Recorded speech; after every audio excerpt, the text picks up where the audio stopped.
Ladies and gentlemen, I hereby call to order this meeting of the Sedalia City Council on the second day of February, part of the 2025-2026 session. The meeting is now called to order. The first item on our agenda is prayer, followed by the Pledge of Allegiance. Chaplain Matson, you have the floor to lead us in legislative prayer. Would you please stand as able and join me in our invocation this evening? Dear Lord, Father of us all, we come to you this evening to ask your guidance as the City Council of Sedalia meets to hear about, question, discuss, and make decisions for the betterment of this community and its citizens. We are grateful for their service and their dedication to this city. We ask your protection for all of our first responders who work 24/7 to serve and protect us, often at their own peril. And we are particularly grateful tonight for our fire department because there are badge pinnings tonight of firefighters who volunteer their time to serve this community at such great peril. And tonight, the pinnings are for Andrew Perliero, Johnsel Washington, Logan Moran, and Keelan Ernst. They are getting their firefighters badges tonight. And also we're honoring tonight some of the people who serve this community. Joseph McCulloch, who is serving for 20 years, Matthew Harris for 15 years, and Travis Roberts for 10 years. We are truly blessed by people who serve this great community of ours and make it even better. We ask for their safety and blessing in their careers. We ask your blessing and protection for all of our military and civilians serving this country today throughout the world as well as here, and we ask that they are brought home safely to their families.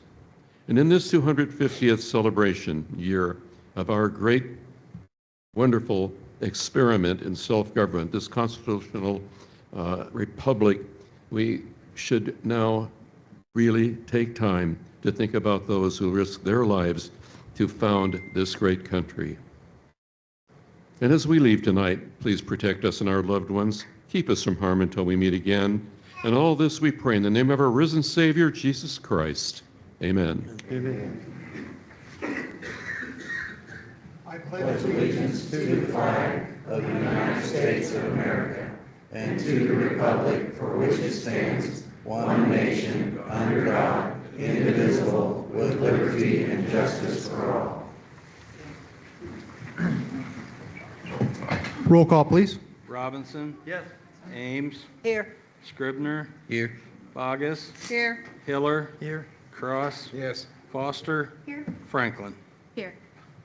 For our first service award, we'll invite up Amy Epley, the Parks Director, to go ahead and present that.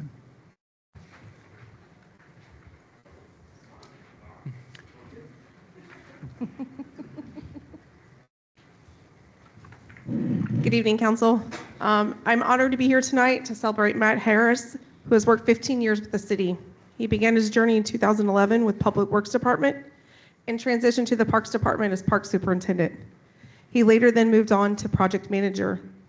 Through his time, Matt has successfully overseen a variety of projects, including the new playground at Cloverdale, splash pad at Hubbard and new playground, new shelters throughout the park, the start of Light Up Liberty, Katy Playground, new dugouts at Vansel and Housel, a new playground at Housel Park, resurfacing of all basketball courts, new pickleball courts, Liberty Lagoon, Liberty Stadium, and revamping the painting of all park bathrooms where everyone gets lots of compliments. It's a small little thing, but it's huge. I can't say enough about the bathrooms that he improved.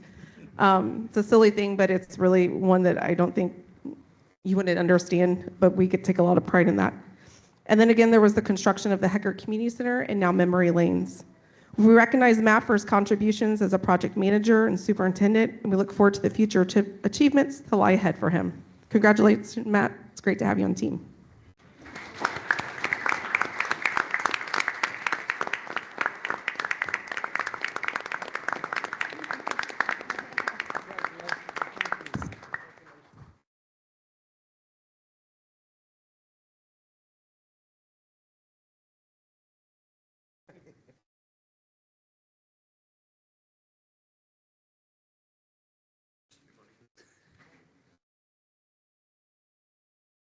For our next service award, we'll invite up City Administrator Matthew Wirt to present that.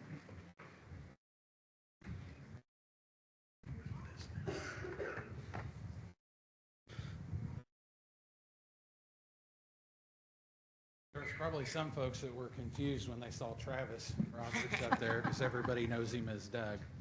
One of the things about Doug is if you're around him for any length of time, you'll hear his phone ring and ring and ring and ring and ring some more because everyone is trying to get a hold of Doug because he is the integral part of our city maintenance crew that takes care of all of our buildings and all of our facilities.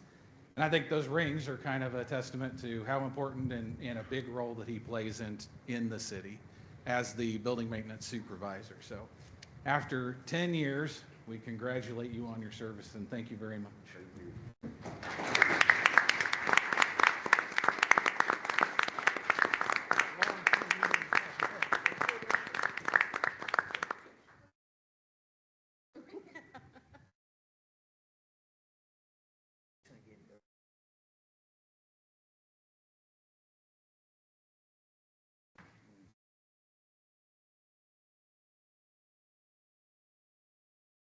All right, for our next item, we'll invite up Fire Chief Matt Irwin to present the badge pinnings. Honest to God, I was trying to run through my head who Travis was. I couldn't figure it out. Mr. Mayor, members of the council, thank you for having me this evening. Tonight, we are going to be doing the badge pinning for 4 of our newest firefighters for the city of Sedalia. I have this general speech that we always go through, and you guys have heard it before about, how hard it is to earn your badge for the city of Sedalia. We push these gentlemen through a Fire 1 and 2 program that's generally months in its undertaking, as well as an EMT program that is also months in its undertaking, and we do it in about 12 to 16 weeks. So these gentlemen have a lot of information put in front of them. They have excelled in every aspect of that job, and I could not be more proud of them. But as I came in this evening, I kind of pushed my speech aside because you can tell by the people that are standing behind me, it's not just about the 4 firefighters and the career that they're about to embark on. We push these gentlemen very hard, but sometimes we forget about the family that is also affected by the 8-hour days and the long nights of studying. And I'm very proud to say that I'm very proud of these 4 individuals and the family that they represent. The fire service is a family, and you can tell from the back of the crowd, the members that are on duty, off duty that are coming in to celebrate this milestone, as well as the fathers, mothers, wives, grandfathers that are coming in to celebrate their members' success. So tonight I'm going to be calling up Andrew Polero, his wife Samantha will be pinning him. Johnzelle Washington, wife Caitlin, Logan Warren, father Kyle, and Keelan Ernst, grandfather Roger, will be pinning these pinnings. And as these gentlemen start their career, I hope that one day we're seeing them up for their 20-year pins as well. And I cannot be more proud of these gentlemen. Congratulations, gentlemen, on successfully moving through your probationary packets and becoming full-fledged Sedalia firefighters. I cannot be more proud of you guys.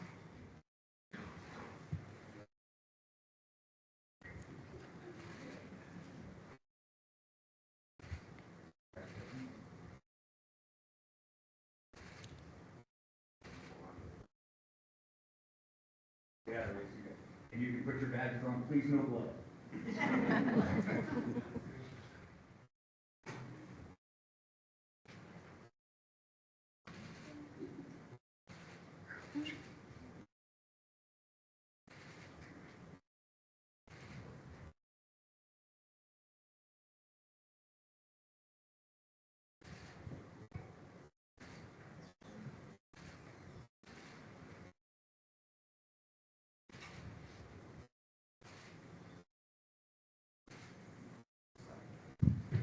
Ladies and gentlemen, Sedalia firefighter Andrew Polero, firefighter Johnzelle Washington, firefighter Logan Warren, and firefighter Keelan Ernst. Congratulations, gentlemen.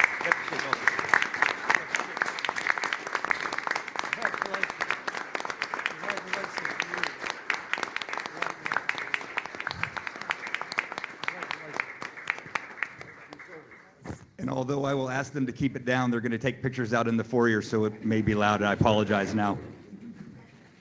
Thank you, sir. Thank you.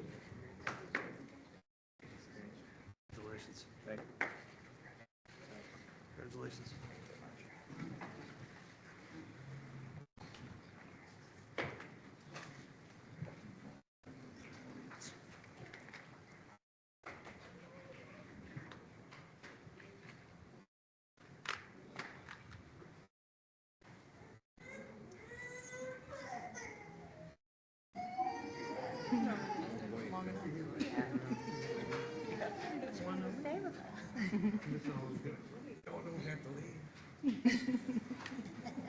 Man, knows how to kill a crowd, don't he?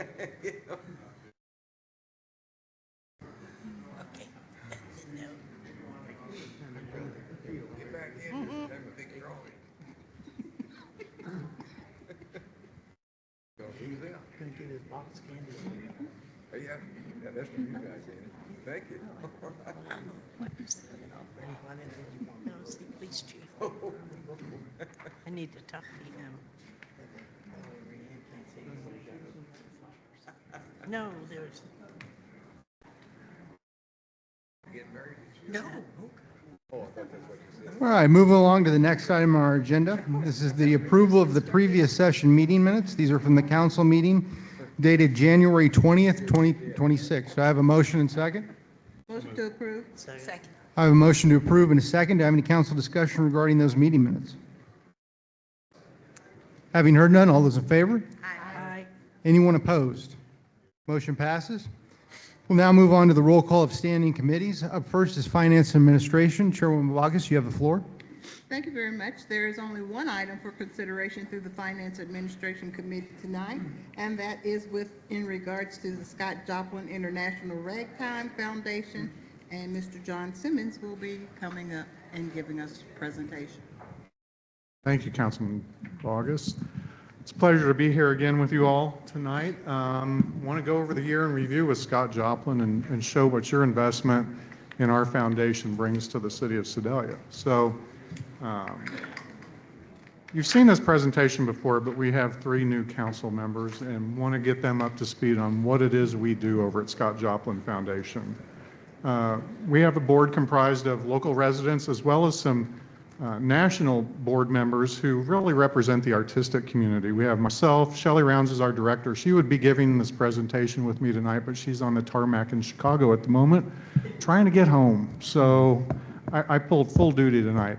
Doug Freed is our past president. Kyle Herrick's our treasurer. We also have Dr. Becky Emhauser and Kathleen Boswell, who's here tonight. Stand up, Kathleen. You know Kathleen. Nancy Moss, Chris Robinson, Anthony Wilson. We have a new board member this year from Arkansas who now lives in Sedalia, William Westfall. Stand up, William. So you'll get to see him at the festival a lot this year. He's a lot of energy in bringing good things to the foundation. We also have Deb Bierman, who serves as our archivist.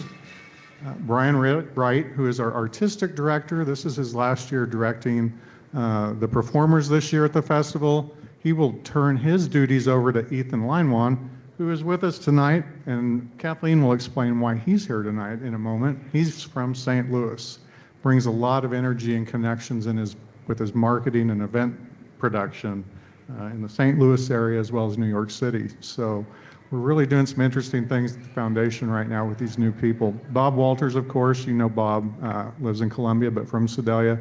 Dalton Rednauer, New York City, and Jerusha White in Kansas City. So the mission of the foundation is to preserve and promote an understanding and appreciation of ragtime music and its history worldwide. And that's important worldwide. And it's to further promote his contribution to ragtime music and the importance of Sedalia, Missouri to ragtime history. The core of our mission is the production of the annual Ragtime Festival. 67 years there's been some form of a festival occurring in Sedalia centered around ragtime. And that's important to note also because we have a returning contributor to the revival of ragtime in the 70s will be returning this year to the festival also, and we'll touch on that too. So it's known worldwide as the largest festival of its kind, and the performers treat this like their annual reunion. It's their family reunion, as well as our patrons. Our objective is to use generally accepted guidelines for not-for-profit in our organization, reflect current practice, and are implemented with accountability. Each one of those board members you saw has a specific duty with the festival during the festival that they are accountable for. Kathleen, what's your duty? What's your duty at the festival? Pretty much ambassador and gets everything done. William's new to it. We'll be teaching him, but my charge is all the venues. Make sure they're ready to go and the stages are set, the chairs are in place. Nancy Moss is in charge of hospitality. Each board member has a specific duty, and it takes throughout the year to get those things assembled and put together. This year's festival in 2025, back in the end of May, we had 4 days of the festival, 33 musicians, 2 open-air venues with free daytime performances. All of our venues were at near capacity. We sold more tickets than we have in recent years. I can quit referring to the years that we didn't have a festival in the early 2020s, so we don't even need to bring that up anymore. We had a dinner concert at the venue, that location. Is that the same location this year? I can't remember. Same location this year. Katy Depot is also one of our free venues. We had 7 ticketed Liberty Center concerts, 9 symposia. Those are important events for the artisans as well as the public.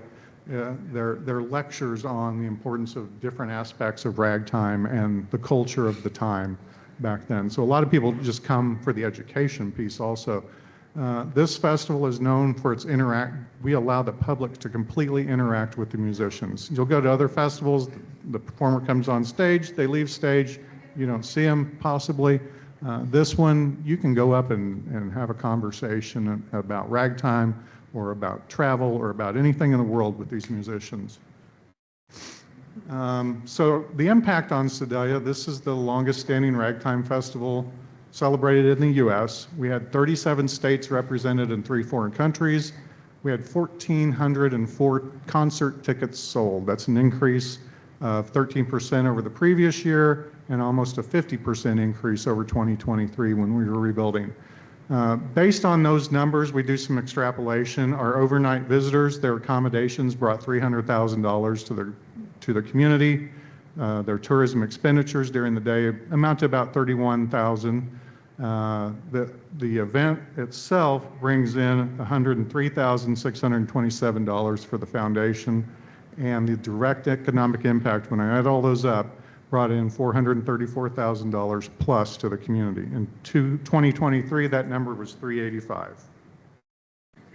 So this shows where our visitors came from, 37 states.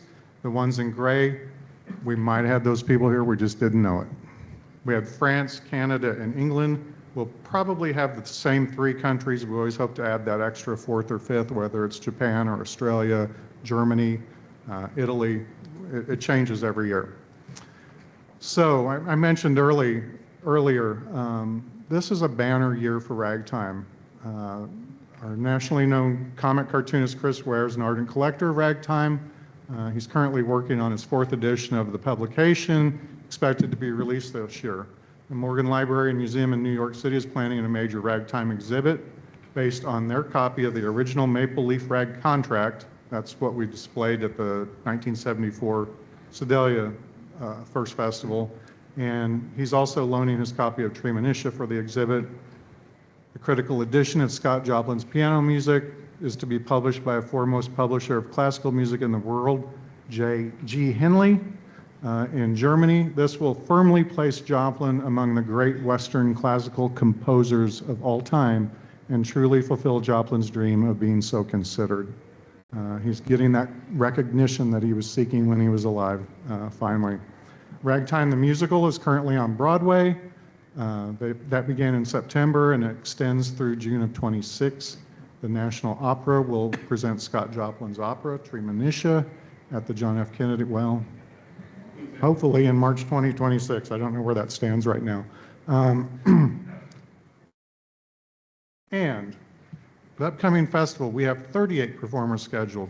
If you'll remember, last year we asked for a $2,000 increase. We determined from the city council, we determined that if the more performers we could bring to this festival, the more visitors we could bring to the community, because each of these performers has their own audience.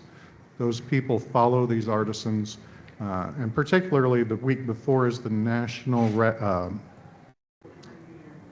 Old Time Piano Contest in Alabama, Oxford, Mississippi, sorry, wrong state. I should know my stuff by now. So those folks actually travel directly from that festival to this festival. A lot of them do. We'll have the Vintage Parade on Saturday at 9 a.m. 10 a.m. Wow, I'm getting it all wrong tonight. 10 a.m. So we invite the public to dress up in period costume and join the parade or come watch the parade. It's getting more attendees in that one also, thanks to Kathleen's work. We're expanding our trolley tours. Typically, those trolley tours take you to Joplin sites. We felt this year, Dr. M. Hauser and Jerusha have planned it that we're really going to focus on Sedalia history and show some new places throughout the community. That's a sellout of ticketed event also. So I think we even added an extra trolley tour on one of the days. Jeanette Watts will be here. She brings the vintage dance with her and teaches folks and helps with the dance the dance events. And then I mentioned earlier, Joshua Rifkin, he was the driver to revive ragtime in the 70s. He came last year for the first time to the festival. He liked it so much, he's committed to coming again as a performer. Last year we had some really cool ensembles that played group music together. This year we're bringing in xylophones. I think that's the kind of one of the focuses this year is xylophones, and there'll be dueling xylophones probably at some point, but there's more than one. And they will be part of groups that are coming to Sedalia. And again, we have expansion with our social media and targeted advertising to bring it in. So last year we asked you for 12,000 because we needed to increase the attendees. It worked.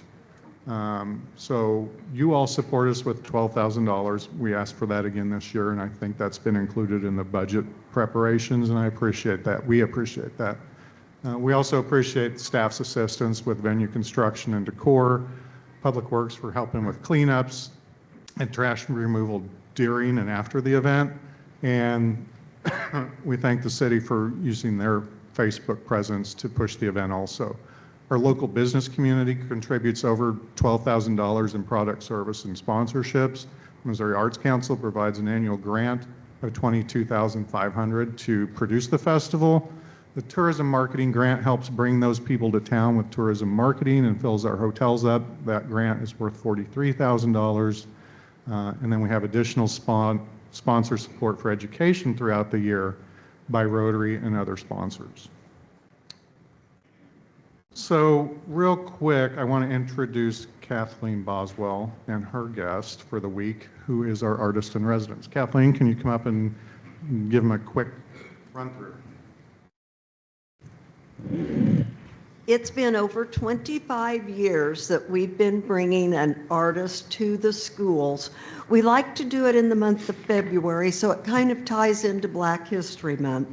But it is so exciting to go and watch the grade school children sitting on the floor right up close where they can really see the players' hands flying over those keys, and watch them just sitting there bouncing their heads and their whole bodies sometimes because they are so excited by the music. And we want them to be aware and proud of the fact that this started here in Sedalia. We are the cradle of ragtime.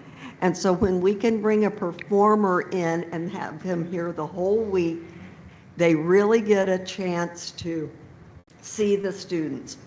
The other fun thing is the performer is here for a whole week. And they get to see parts of Sedalia that they don't usually during the festival because they are from one event to the next. They're all over downtown. It's hectic for them. This way, he doesn't know it yet, but we're doing a little bit for Community Cafe on Thursday night. I usually have the performer go and help with a meal there.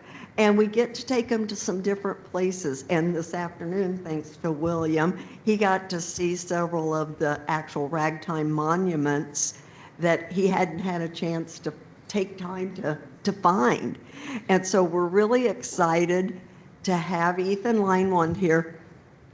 He actually was living in New York City, making a living as a musician. And when he went to St. Louis and found out about their blues and ragtime history, he moved there. And I think that says a lot about Missouri and a place to be. And he also met his wife there, so that helped. Anyway, we have these cards that I'd like everybody to have, because Thursday night at the Katy Depot at 7 p.m., he and his wife will be doing a little bit of concert. She sings as he accompanies.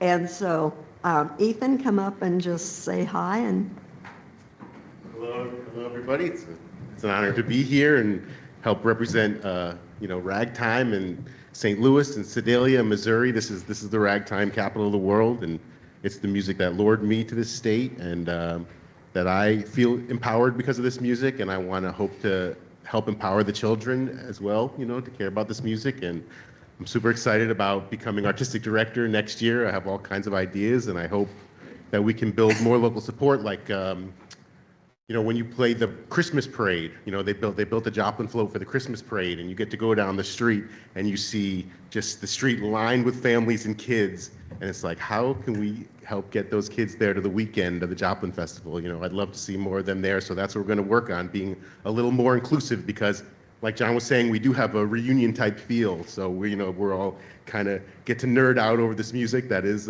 pretty nerdy. But we're going to work to be more inclusive and open, and hopefully find ways to lure people in with some things and get them to hear this great music, and hopefully with a little bit more variety, but always connected to ragtime and what Missouri music is all about. So thank you very much. anyway, if you have any questions, get a hold of me, and do try to come Thursday evening if you can. We'd love to have you there. Thanks, Kathleen. I'll wrap this up. What's our vision for the future? We want to continue to build attendee numbers passing historic levels. We want to continue adjusting the festival to meet the needs of the public that wants to come to the festival. He mentioned, getting more variety in it. I think over the past few years we've been testing going out beyond that classical ragtime piano genre and bringing in some other styles and forms of music that followed ragtime. It brings us a broader audience, so we've got to be open to that. We want to increase our YouTube presence and educate our younger generations and increase awareness of Sedalia's location and importance to American music. And with that, I thank you. I think that image on the left has an embedded video of piano playing. If you'd like to hear it, you all can all say aye, and maybe we can play it, or if not, I understand you have business to do. Oh, we can go ahead and take a listen. I think there's an embedded video on that left, but I don't know where the sound will. I didn't bring speakers. So we'll go ahead. I'll make sure y'all get a copy of that. Thank you, John. Thank you. Thank you. All right. Thank you, Chairwoman Bogus. Up next, we have Public Works. Chairwoman Franklin, you have the floor. We have 3 items this evening. Number 1, ordinance number 12120 was approved by City Council on August 19th, 2024, authorizing professional engineering services from Broadfoot Engineering LLC related to utility extension servicing the proposed Peterbilt facility along Highway 64 and Highway HH. During routine review of fiscal 27 projects and budget, staff identified a clerical error in the ordinance language, which incorrectly referenced a sanitary sewer main extension instead of intended water main extension. This revised ordinance corrects that description only and does not change approved scope of work, project intent, or financial impact. Staff recommend approval to ensure ordinance accurately reflects the authorized project. All right, with that, we'll go ahead and call for the reading of Bill number 2026-15. Bill number 2026-15, An ordinance amending ordinance number 12-120 relating to an amended scope of work for professional surveying and civil engineering design, plans, and specifications for a water main extension along Highway 65 and Highway HH. Second reading? I have a motion and second for the second reading of bill number 2026-15. Do I have any council discussion regarding that bill that's on the floor? Having heard none, all those in favor? Aye. Anyone opposed? Motion passes.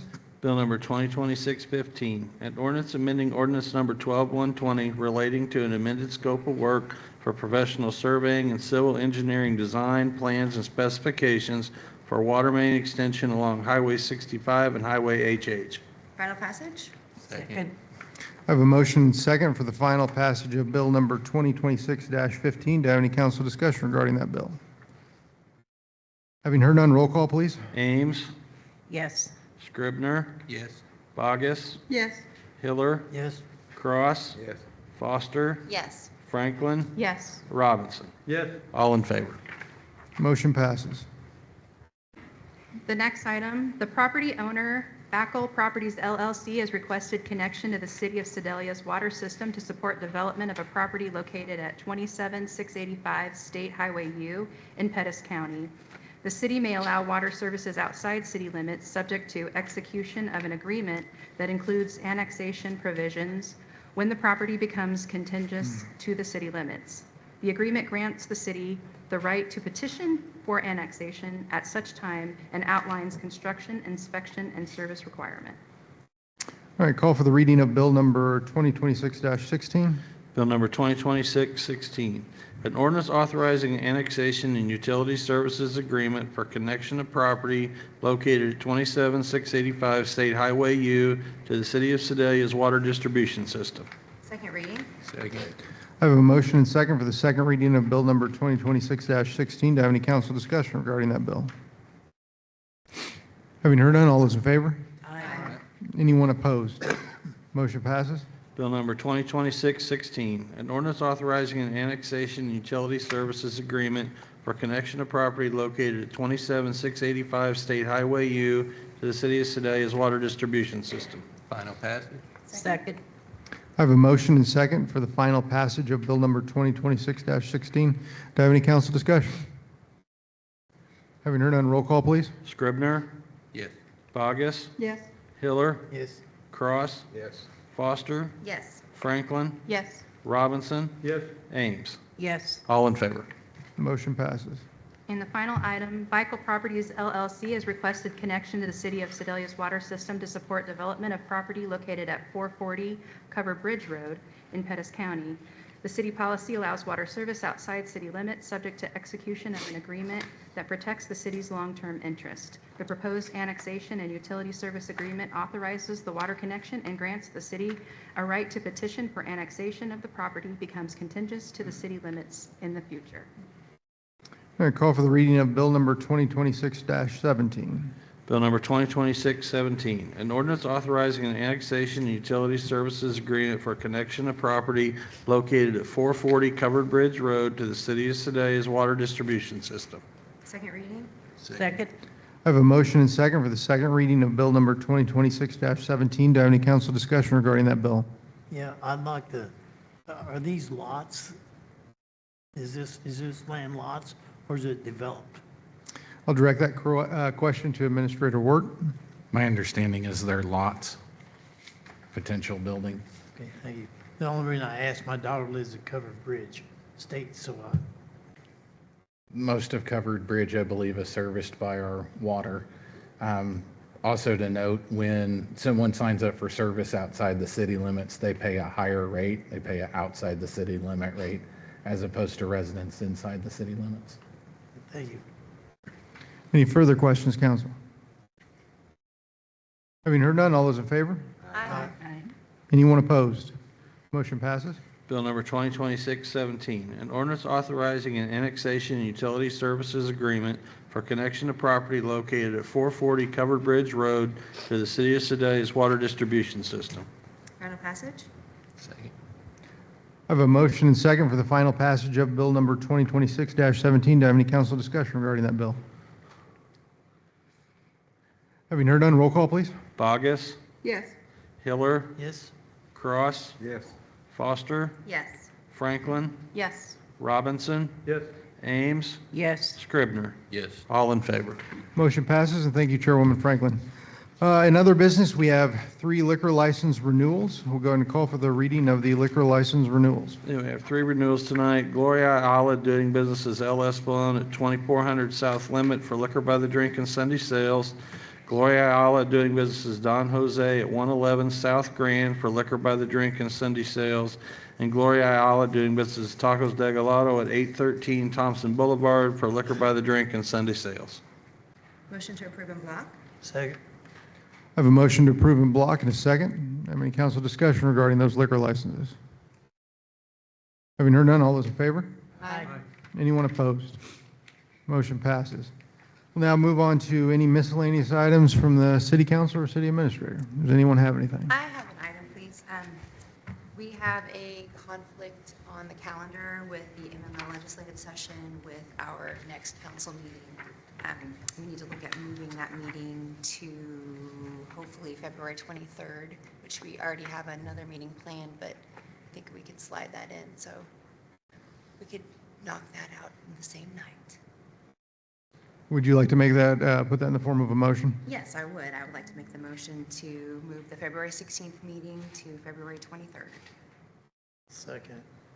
I have a motion and second that would move the February 16th meeting to the 23rd and essentially combining those 2 meetings. Do I have any council discussion regarding that motion that's on the floor? Hearing none, all those in favor? Aye. Anyone opposed? Motion passes. Are there any other items from the city council or city administrator? I would just like to thank the Public Works and all the guys out there with the equipment, getting the roads taken care of. I know the new equipment helped, and pretty proud of them. They did a good job. Very good. Anyone else? Hearing none, we'll go ahead and move along to our good and welfare portion of the meeting. This is the time we've set aside for Sedalia residents to address their city council directly. As a reminder, anyone wishing to speak must have signed up in advance using the form located in the lobby prior to the start of the meeting. That form requires your name, address, telephone number, and the agenda item you wish to address. Comments must be related to items on tonight's agenda unless a formal written request to speak on a non-agenda topic was submitted at least 2 business days in advance. Each speaker will be allotted up to 3 minutes to present their remarks. Please clearly state your name and address for the record when you come to the microphone. This is not a time for debate or dialogue with council members. The council chambers is a limited public forum, and all remarks must be directed to the council as a whole. I would remind everyone that personal attacks on specific city employees by name or title are not permitted. If you wish to file a formal complaint regarding an employee, you may do so in writing through the clerk's office. Disruptive behavior such as shouting, refusing to yield the floor, or blocking the view of others will not be tolerated, and violators may be asked to leave or removed by law enforcement if necessary. Your comments tonight will be recorded as a part of the official public record. At this time, we'll begin calling forward those who have signed up to speak. Clerk Myers. I have one for a non-agenda, Renee Vance. She wants to talk about the senior center, and if I read correctly, a local ICE policy on the handwriting, so. Come on up, Renee. Bring her down. I wanted to first, Renee Vance, 19813 Tanglenuck.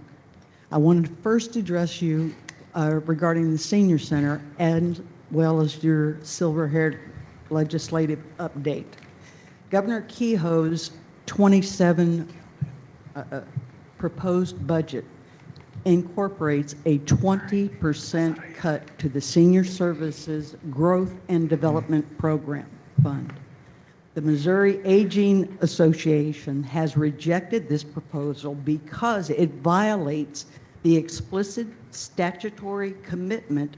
It fails to adhere to the legislative intent and harms our growing senior population when the demand is definitely rising. It is important to note that these funds do not come from personal taxes or the general revenue, but from a tax collected from the insurance revenue or the insurance policy premiums that are sold and paid to the Treasury of the state of Missouri. I've got an RS Missouri statute if you were interested. It also requires that this fund be a dedicated fund and the monies to be solely used by the Missouri Department of Health and Senior Services for enhancing senior services provided by area agencies on aging in this state. And also proposed a note, the proposed income tax reduction for all of us, the seniors. There's 1.2 million seniors in our state that is going to devastate because their Social Security is not taxed, and it will be. You'll incorporate much more funds with the sales taxes on services and products. So we currently, just FYI, we have 41 seniors that are now on our waiting list. And with that proposed budget, we are really, really hoping that you'll attend our fundraiser on the 19th. We have the meatloaf dinner, and I do appreciate all of your attendance. The other item I would like to address is the ICE policy that we are looking for the state or the city. We want to know your policies on it. I don't believe we have enough land mass to worry about having an ICE facility, but we would like to see that any ICE personnel, that the Homeland Security cannot wear masks in our area. It's associated with crime, and it's not good. We also would like them to follow the law with respect to having signed warrants to detain and arrest subjects. Without the warrants, the prosecution for destruction of housing and/or vehicles should not be allowed, and request that the local officers escort all ICE personnel within the city limits to ensure safety for our local residents. All right. Thank you. Thank you, Ms. Vance. That was the only one I had, Mr. Mayor. All right, as that concludes the good and welfare, I'll now entertain a motion to adjourn to closed session. Or not adjourn, move to a closed session. Move to closed door for subsections 1, 2, 3, and 12. Second. I have a motion and second to move to closed door meeting. Do I have any council discussion? Having heard none, roll call, please. Robinson? Yes. Ames? Yes. Scribner? Yes. Bogus? Yes. Hiller? Yes. Cross? Yes. Foster? Yes. Franklin? Yes. Motion passes.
all natural rubber.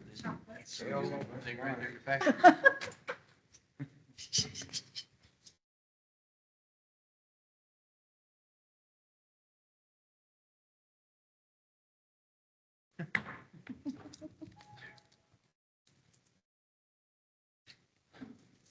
I bet Jack shares with his wife, though. He's eating it right He's eating it right now. I didn't want to say he ain't got nothing left to share. Your candy, are you gonna share it with your wife? No. He's not sharing it with It's you. not sharing, no sharing. I said, no.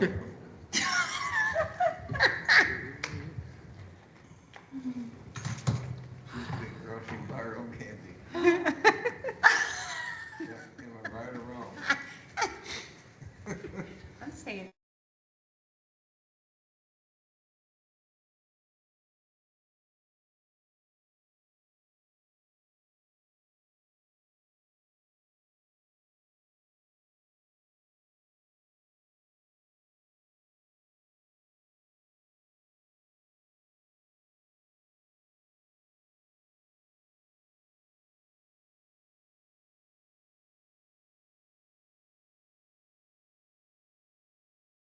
I have a motion and second to return to the regular meeting. Motion to Second. I have a motion and second. Roll call, please. Robinson. Yes. Ames. Yes. Scribner. Yes. Bogus. Yes. Hiller. Yeah. Cross. Yes. Foster. Yes. Franklin. Yes. Call for the reading of Bill number 2026-18. Bill number 2026-18, an ordinance approving a quitclaim deed for the sale of property commonly known as 508 West Morgan from the city of Sedalia, Missouri to Boosenberg Properties Land LLC. Second reading? Second. I have a motion and second for the second reading of Bill number 2026-18. Do I have any council discussion regarding that motion? Having heard none, all those in favor? Aye. Anyone opposed? Motion passes. Bill number 2026-18, an ordinance approving a quitclaim deed for the sale of property commonly known as 508 West Morgan from the city of Sedalia, Missouri to Boosenberg Properties Land LLC. Final. Second. I have a motion and second for the final passage of Bill number 2026-18. Do I have any council discussion? Having heard none, roll call, please. Hiller. Yeah. Cross. Foster. Yes. Franklin. Yes. Robinson. Yes. Ames. Yes. Scribner. Yes. Bogus. Abstain. Motion passes. Yep. We'll now call for the reading of Bill number 2026-19. Bill number 2026-19, an ordinance approving special warranty deeds for the sale of properties commonly known as 414 East Chestnut and 416 East Chestnut from the city of Sedalia, Missouri to Boosenberg Properties Land LLC. Second reading? Second. I have a motion and second for the second reading of Bill number 2026-19. Do I have any council discussion regarding that bill? Having heard none, all those in favor? Aye. Anyone opposed? Motion passes. Bill number 2026-19, an ordinance approving special warranty deeds for the sale of properties commonly known as 414 East Chestnut and 416 East Chestnut from the city of Sedalia, Missouri to Boosenberg Properties Land LLC. Final passage. Second. I have a motion and second for the final passage of Bill number 2026-19. Do I have any council discussion regarding it? Having heard none, roll call, please. Cross. Yes. Foster. Yes. Franklin. Yes. Robinson. Yes. Ames. Yes. Scribner. Yes. Bogus. Yes. Hiller. Yes. All in favor. Motion passes. I'll now call for the reading of Bill number 2026-20. Bill number 2026-20, an ordinance approving a quitclaim deed for the conveyance of property commonly known as Maple Leaf Park, 105 North Lamine Avenue, from City of Sedalia, Missouri to Scott Joplin International Ragtime Foundation of Sedalia Incorporated. Second reading. Fine. Second? I have a motion and second for the second reading of Bill number 2026-20. Do I have any council discussion regarding that? Having heard none, roll call, please. You gotta read it. All those in favor? Aye. Anyone opposed? Motion passes. Bill number 2026-20, an ordinance approving a quitclaim deed for the conveyance of property commonly known as Maple Leaf Park, 105 North Lamine Avenue, from the City of Sedalia, Missouri to Scott Joplin International Ragtime Foundation of Sedalia Incorporated. Final passage? Second. I have a motion and second for the final passage of Bill number 2026-20. Have any council discussion regarding that? Having heard none, roll call, please. Foster. Yes. Franklin. Yes. Robinson. Yes. Ames. Yes. Scribner. Yes. Bogus. Yes. Hiller. Yes. Cross. All in favor. Motion passes. I'll now entertain a motion to adjourn. Second. I have a motion and second to adjourn the regular meeting. All those in favor? Aye. Anyone opposed? Meeting adjourned.